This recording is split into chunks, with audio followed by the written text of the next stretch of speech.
ആദ്യം കുറച്ച് ചോദ്യങ്ങൾ. എല്ലാത്തിനും രോഹിത് ശർമ്മ എന്ന് ഉത്തരം കിട്ടുന്ന ചോദ്യങ്ങൾ. ഈ ലോകകപ്പിൽ ഇന്ത്യക്കായി ഏറ്റവും കൂടുതൽ റൺസ് നേടിയ താരം, ഏറ്റവും ഉയർന്ന വ്യക്തിഗത സ്കോർ നേടിയ താരം, ഏറ്റവും ഉയർന്ന സ്ട്രൈക്ക് റേറ്റ് ഉള്ള താരം, ഏറ്റവും കൂടുതൽ അർദ്ധ സെഞ്ചുറികളുള്ള താരം, ഏറ്റവും കൂടുതൽ സിക്സറുകളും നേടിയ താരം. എല്ലാത്തിനും ഒറ്റ ഉത്തരം: രോഹിത് ഗുരുനാഥ് ശർമ്മ. തന്റെ അവസാന ആട്ടമാണിതെന്ന ബോധ്യം രോഹിത് ശർമ്മയ്ക്ക് അത്രയേറെയുണ്ട്. ഹിറ്റ്മാൻ സർവ്വസംഹാരിയാവുകയാണ്. ബാറ്റിംഗ് ട്രാക്കിലും ബൗളിംഗ് ട്രാക്കിലും രോഹിത് നൽകുന്ന തുടക്കം ഇന്ത്യൻ ഇന്നിംഗ്സിൽ അത്രയേറെ നിർണായകമാണ്. ഓസ്ട്രേലിയക്കെതിരായ നിർണായക മത്സരത്തിൽ എല്ലാ റിസ്കും സ്വയം ഏറ്റെടുത്താണ് രോഹിത് പൊട്ടിത്തെറിച്ചത്.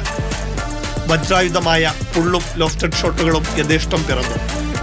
ലോകോത്തര ബൗളറായ മിച്ചൽ സ്റ്റാർക്കിന്റെ 6 പന്തിൽ 29 റൺസാണ് രോഹിത് വാരിക്കൂട്ടിയത്.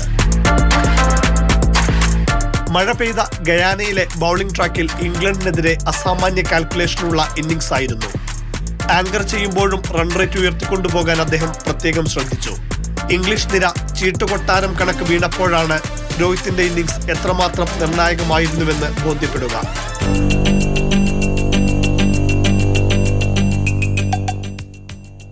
ഗയാനയിൽ നിന്ന് ബാർബഡോസിലെ കലാശത്തിലേക്കുള്ള യാത്രയിൽ തന്നെ ക്യാപ്റ്റൻ കരഞ്ഞു.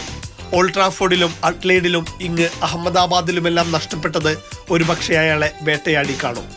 ഹെഡ് അപ്പ് ക്യാപ്റ്റൻ, ഇന്ന് നിങ്ങളുടെ ദിവസമാണ്, നമ്മുടെ ദിവസമാണ്. ഇനി കപ്പെടുത്തിട്ട് സന്തോഷം കൊണ്ട് കരയാം. Sports desk, Mathrubhumi news.